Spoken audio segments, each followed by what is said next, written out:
Jules Allen is a hip appreciator and a manifester of style, a connoisseur of the down look, in particular the personal presentation style of the African-American visual and musical artist.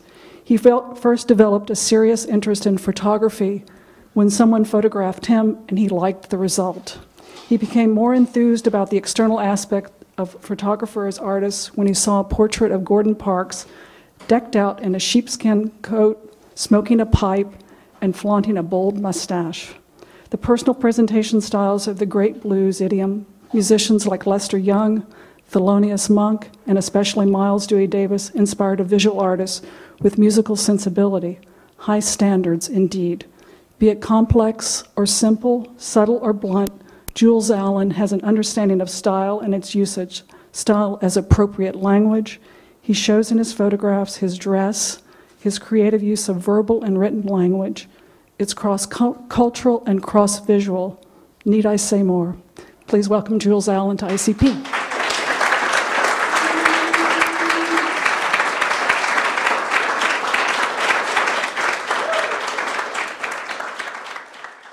I'm going to show you 5 bodies of work today. I'm going to show you boxing. I'm going to show you hats and hat knots. I'm going to show you nudes. I'm going to show you rhythmology. Thank you.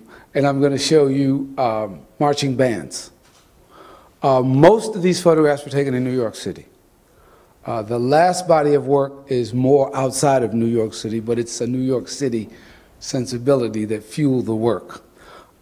This work that we're going to look at presently, we're going to look at about 25, 30 images of a published book that's available, and it's called Double Up. The reason the book is called Double Up is because in training, my trainer used to say to me, Jules, double up. This guy knows, double up on the jab, double up, double up. And Bobby McQuillan, who I said earlier I was with Miles, gave me so much in terms of helping me to develop myself as a photographer and a person. I named the book in his honor, but also because Double Up seemed like an appropriate title for a book on boxing. So the first body of work we're going to look at is called Double Up. If you have any questions, ask, freely interrupt. I don't want to use the word interrupt. Just speak out, because you won't be interrupting. All the photographs were made with the same camera. Leica. I am a Leica photographer. I am a film photographer still. My students are helping me transition into digital scanning, but that's as far as it's going to go. They think they got a handle on me, but they don't. These are all characters. These guys are called gym bats. They're all wonderful people. They're wonderful guys. There are also some real elements in the gym. These guys are promoters, trainers, and businessmen of sorts. And this is really what goes on, this whispering, this leaning. They're really doing it. And these guys are famous. I'm not going to name names, but they got this thing going on. And I was young enough at the time I shot these photographs that I had the nerve to slip in on guys having these kinds of conversations that I don't know if I would have the nerve to do now. That's Bobby McQuillan, that's my trainer. He was 63 there and faster than I was at 30. It was amazing.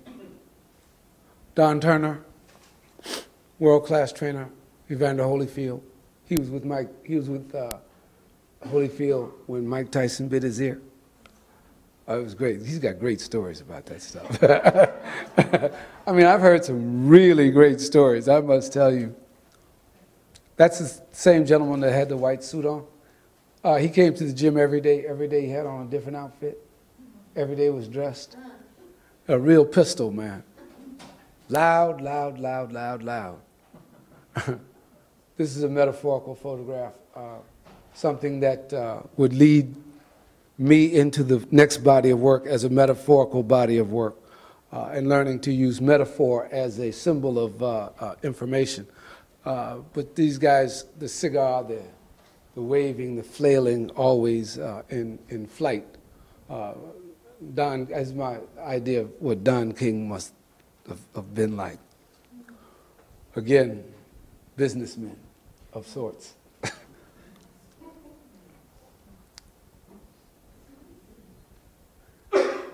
And the thing, these guys are the real thing. I mean, this is the real stuff. I mean, these cats are real. Gentleman in the middle, Sammy Madison, used to run Stillman's Gym up in the Bronx when it was a heyday in New York. You know, boxing. Yeah, a little bit. Yeah. These guys... Who's the guy in the bow tie? He's a Larry. He's a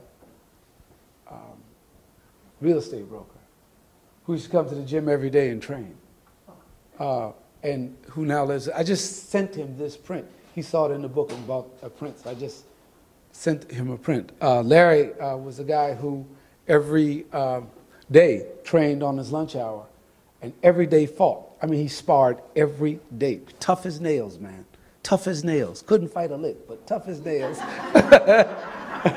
Look, there's a lot of gentlemen in these photographs who look beautiful, who can't really do anything. I mean, I fought a couple of these guys and I did all right a couple of times, and then finally I got my hat brought to me, so to say, and that was that. This is the photograph in the boxing series that led me to the body of work that will succeed this, that I will show you.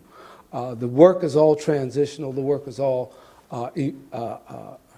evolves. A body of work feeds me and sends me to the next body of work. But these gentlemen, every day, again, this is the third photograph of the gentleman on the cover with the white suit on that we opened up. That's him. This gentleman,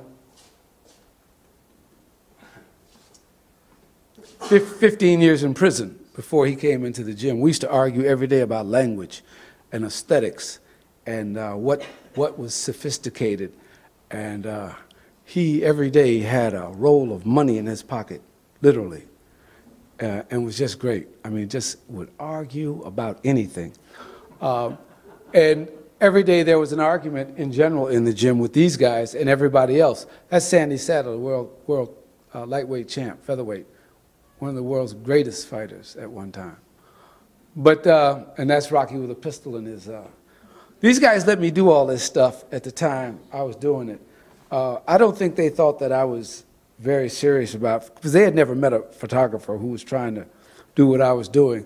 Plus, I was boxing and training, so they just thought I was hanging out. So when he pulled that pistol up and showed it to me, and that's one of the first times that I started using flash in the gym. This is flash again, where I learned how to actually balance flash with the available light so that I could blend both and put together a real tasteful image that didn't just cast shadows. All these guys came in every day, day in and day out. They all talked to fighters. They just rolled up on fighters and started telling them what to do. You don't know what you're doing. Don't move like this. Stop that. Don't do this. Don't do that. You don't know what you're doing. You're no Joe Louis. You're no Rocky Marciano. It was hilarious, man. This went on day in and day out. This photograph, I'm not talking too much about the pictures. It's cool. This photograph, now these guys, look, I got a crew right here. These guys keep the foot on my neck. This is the first photograph that I actually had to teach myself something immediately about exposing a film for a photograph. This photograph was in the mirror, and the fighter was behind me, right? And I had a flash because it was real dark. It was so dark in there. And what happened was I started to make a photograph with the flash in the mirror. And I went, whoa, Jules, that's not going to work. And it was the first time that I really saw myself grow in photography as somebody who was going to master the tool itself, because I turned the flash around backwards. And when I shot into the mirror, the flash was going back on him. And I thought I was a genius when I figured that. I said, oh yeah, there's no question about this. I'm on my way. Again, this is Jerry Cooney. Jerry Cooney, yeah. World champion. And this is this guy, we used to call him Jim Bats, as I said. He's telling Jerry Cooney that he's the greatest fighter of all. And he's sitting there like, yeah, don't worry, baby, you're going to knock Larry Holmes out. Right. Anyway, this went on day in and day out. Downtown, Freddie Brown, sharp, came dressed every day. These guys all dressed, they had a slogan a lot of them used. They used to say, all we do is box and dress. And that's right up my alley, man. I just thought that was the prettiest saying, man, just all we do is box and dress. Box, rest, and dress. Metaphorical photograph, again, trying to create a way to tell the story without being obvious, but that the hand says it all. Tries to explain the... in photographing, you try to, I guess in filmmaking, you do the overall shot and then you do the close-up. This was my idea of trying to do an overall shot of a gym to give you a sense of space and dimension and design on what a gym ring really looks like. And of course, this gentleman was shadow boxing, and he was beautiful. I actually fell in love with the form of the gesture and the rhythm of boxing. Another beautiful man. Couldn't fight worth 10 cents. But man, was he beautiful, and had the less body fat of anybody in the gym when they weighed him in water and do all this stuff they do to do these counts on him. He came up leaner than anything. You get in the ring and get beat half to death. It was awful. It was just heartbreaking. It was just terrible. As opposed to this gentleman here, who is Hector Camacho, who is in his prime, the creme de la creme. I mean, is pretty to watch, is anything you've ever seen move. Very Brothers, world champions. I got in trouble. I was doing a lot of news in the General Fighters. And so and I did a story for Penthouse magazine on sex in the boxing male. And he signed a model release to use it. Well, Jose Torres at the time, who was the boxing commissioner, called him and said, listen, you idiot, I got a photograph of you standing up here stark naked, man. This cat's getting ready to publish it. You better, and when next time I went to the gym, it was like, this cat's looking for you. You better didn't, and I had to work it all out. But these are the Viruet brothers. They're masterful fighters. The rhythm of the gym. This is Flash, and available like blended. 15 years old, he now makes boxing gloves. You see him on television, Grant. You see guys wearing Grant gloves. That's Grant Phillips. At 15 years old, he knew what he was going to do. Quit going to school, hanging out in the gym with fighters, knew he was going to make his mark developing boxing equipment, gloves, trunks, punching bags, shoes. This was him at 15. And look, he's every bit of what he looks like. He was a deep 15-year-old boy, man. He talked to you like, hey, baby. It was great. Right, Johnny Sexton, world champion. That ends that up. You guys have any questions about this? All right, I'll keep moving. What happened was in the gym, I began to feel a sensibility of the work that I was doing as having some credibility and some value. I had gotten a number of grants from the New York State Arts Foundation and everything, and people were talking about the work, and work had a lot of impact. What it also did for me that I didn't realize was going to happen was it gave me street clout. And what I mean by that is it gave me street clout with other photographers. I was beginning to be embraced as an equal, as a part of my generation's mainstream, which was very different. And it was very unarming and very disarming initially. And in order to earn your credibility in any form where discipline and productivity is required, you have to keep producing. And you can't repeat yourself, so you can't go do a second book on boxing. You can't go do a book on wrestling. You can't do a book on children's boxing. So I had to come up with something that would take me to another level, take me to the next level of what I was concerned with, which was hats. I found hats as a metaphor, a metaphorical brother. I like to say, now that I've had to write this, I came up that the hats is the hats is the metaphorical brother to the boxing book. And what I mean by that was there's nothing about hats that you can't photograph in a very standard or mundane way. But what I tried to do was I tried to find a way to celebrate hats as a vehicle for expressing the culture. One of the things that I do is I'm interested in photographing black culture, black African American culture. And I'm interested in photographing it as its own contribution to the mainstream culture, so that it's not that it's any less or more or better or worse. It's just cultures become what they are based on the land they live on and how they use the land. And because of how we have developed as a culture, we treat things that are available for imposition the way we see ourselves. And so what happened was after thinking about what could I come up with to photograph that would further define a sensibility that would give credit to what I was trying to develop with the culture and through photography, it dawned on me that one of the things that black people in particular do is wear hats in a particular way that addresses their sense of self, their identity, and their culture. It's no better, it's no worse. All cultures do it, but in the United States, we do it in a particular way.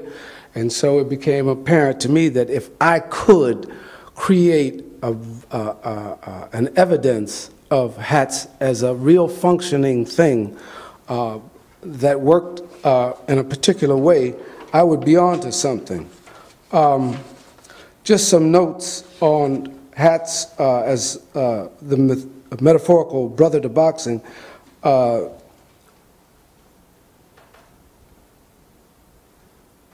Why hats? I just explained that to you. But also, we use hats to identify ourselves through theater, religion, protection, character, universal, a lot of different reasons. So I went after all of these sensibilities, and this is what I've come up with. This is real New York street photography. This is not inside. This is on the street. This is one of the few times I've asked someone if I could make a photograph of them. I fancy myself, or I did in my youther, as someone who was nimble enough and crafty enough to do what I wanted to do, when I wanted to do it, the way I wanted to do it. And I was able to always pull that off because the brother had skills. Well, in this case, I thought that I should ask because I was in Penn Station, and this is a recent photograph, actually. This was last summer, uptown Harlem. And just the rhythm of the hats is kicking. And I was a little apprehensive about raising the camera, and then just said, look, Jules, you're in here where very few people with a camera. If you don't raise this camera and make this exposure, go home. I'm glad I did. I really like it as a photograph. There's a gentleman sitting here in the front, Ken Yerkovich, who has helped me, and they look great on the computer. I can't see what they look like on the screen. But if they look as good on the screen as they seem to, thank Ken Yerkovich, because he is completely responsible for guiding me and sharing with me his skill, along with his dear man, Wolf, who between these two guys, apparently there's nothing they can't do. So I'm grateful to have them in my blessing and in my... This is all me trying to do games. This is the hat being representative in a lot of different ways. Uptown. That is in Harlem, indeed. Where? On Lexington Avenue. No, Lenox, not Lexington, Lenox. One of the things that I've been grateful to do is I have a formal education that is probably blessed as anybody can have in photography. I studied photography as an undergraduate in San Francisco with Ansel Adams students and assistants. So I was initially trained in outdoor landscape West Coast photography by the Ansel Adams School of Vision. So I learned how to see light, I learned how to read light. I became a master technician. I learned how to expose for light and shadows and make photographs. I also like to think of my beloved Edward Weston as somebody that I am deeply indebted to for teaching me form and rhythm in a photographic image. It is all Edward Weston initially, I tell you truthfully. So this is that. This is Robert Frank and Roy de Carava.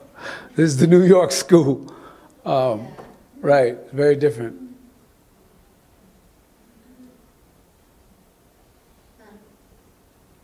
Also trying to deal with the social values, social realities of a city.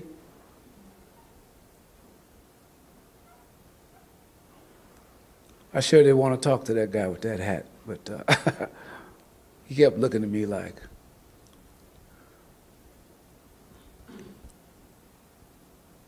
So this was my idea of what a hat could represent and what a hat could look like.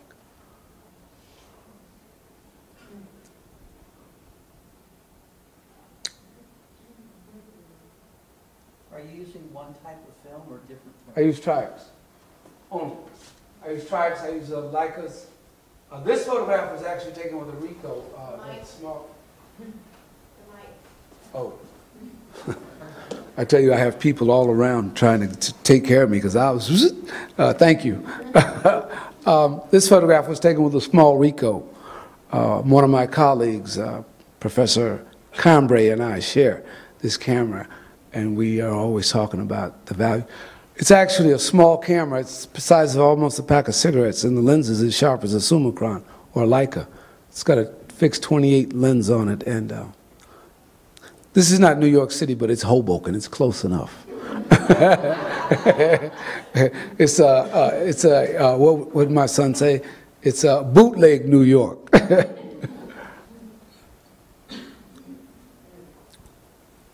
Oh, these are all New York City hats. Thank you. I like this photograph a lot. Yeah, these women are talking about this guy lifting weights. They're like, "Ooh, child, did you see that boy with those weights?" Yes, girl, don't say nothing. Don't look. I have all these scenarios that go on in my head all day long. I mean, I walk around with this stuff going on night and day, man. People say to me, "Jules, would you shut up?" Again, Robert Frank, Roy de Carava, William Klein, Joseph Kudelka, in the tradition, straight up I mean, I really love looking at these guys. But again, the sensibility, always trying to tie moments up. This is it. Sorry, dear. This was one of the few photographs that I actually changed the lenses. I took a 35 or a 28 off the camera and put a 90. I shot this photograph with a 90mm lens.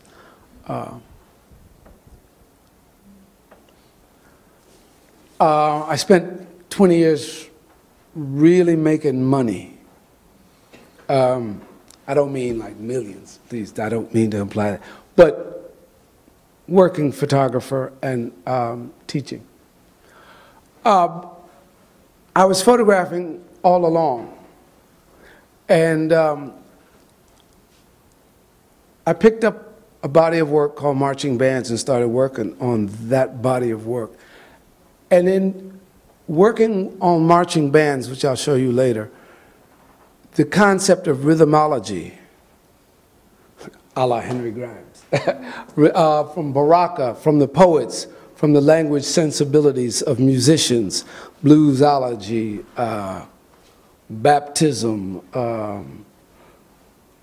the way Baraka and Derek Walcott and I and Bob Kaufman, if you remember, Jack Hirschman, the way these guys all bend words and use language.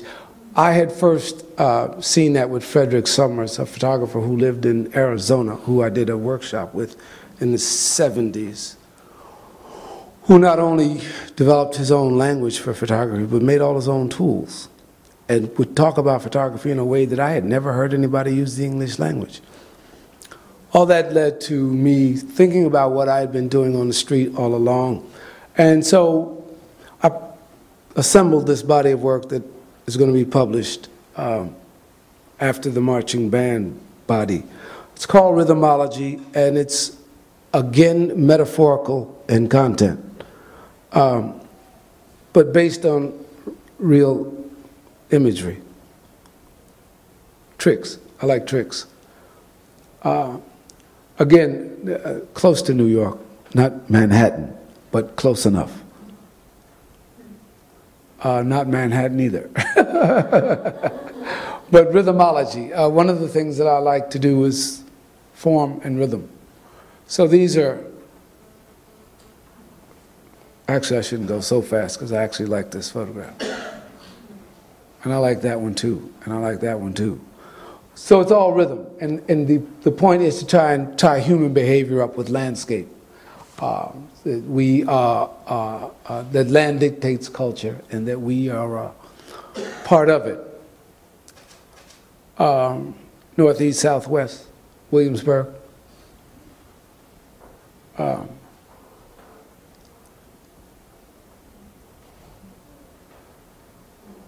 Brooklyn, Harlem. Yeah, right? This is one of the photographs that, for those of you who know what working on the streets is like, you can be very intense on the street. And when you're moving in a particular direction, that can be the only thing that's in your plane of view. And this was right there in front of me, but I'm looking this way. And I turned this way, and it frightened me because I couldn't put the image together, you understand? Because I finally figured out what it was. It wasn't that the car was on top of a car. It was that the car was on top of a car, and then this shadow created a third dimension that really looked like it was a part of the car. And then, of course, once I figured it out, I stood there and smiled and said, oh yeah, here we go. Dig it, dig it. Somebody will get to that. This is an early photograph of mine. Gloria Vanderbilt had those buses, and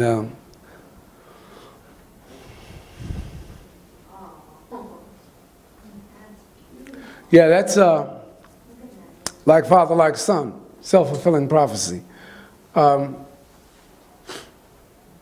One of the things you're taught as a street photographer when you're working on the street, when you get ready to go to work, Nothing else.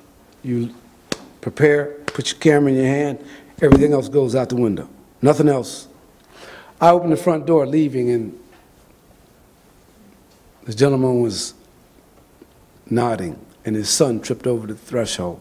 Well, of course, for me, that was a perfect illustration of like father, like son. Not great news, but having been trained in Freud, I couldn't get away from it. Walking down the street. A lot of what I try to do is put things together in my own head. Like I told you, I grew up with this storytelling father. And so you see a little girl dancing, and then in no way is this the reality of what's going on, but it was me seeing her, then seeing him, and then me tipping around him and saying, I'll make this a scenario for myself. But in no way is that, in fact, the truth as I know it. But I'm lying like...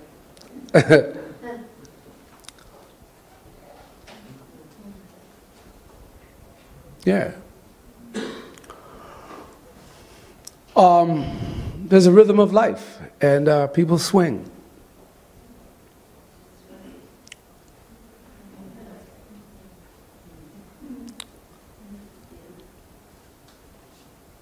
One of those photographs that you almost didn't get because you're daydreaming, and you look up and there it is right in front of you, and you're fumbling, and oh man, this can't be true, because you can't rewind, you can't bring them back and start over again. But I was blessed enough to cop. Rhythm, line, form.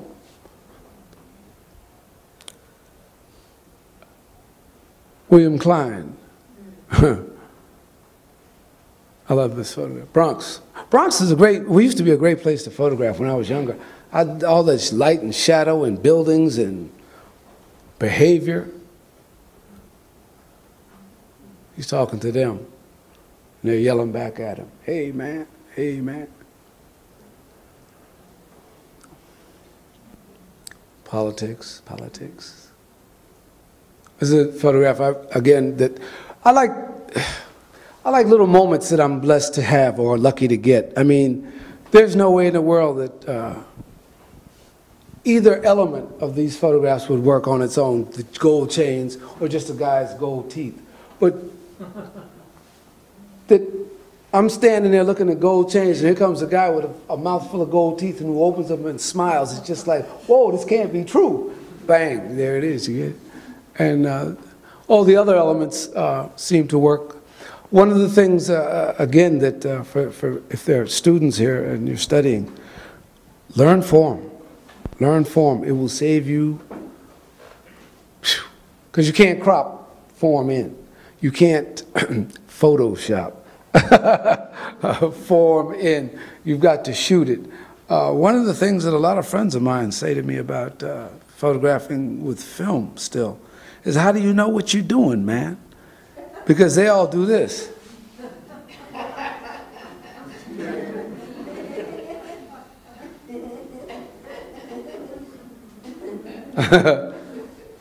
It's over. That's it. That's it. It happens once. It happens like that. 125th of a second. That's my sensibility. I mean, I live on a time pulse, or a tempo, as I like to say. I live on a tempo of 125th of a second, 60th of a second. I'm a nervous wreck. Everybody who knows me says I'm the most impatient person they've ever met, except every photographer I know is the most impatient person. Can't keep still. Street photographers, I mean, because the movement is rapid.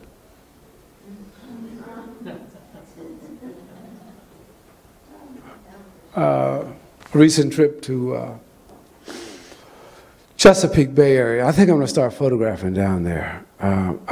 Maryland is something else, and Chesapeake Bay that's a really wealthy community or landscape. And as I get older and I'm slowing down, I'm looking more at other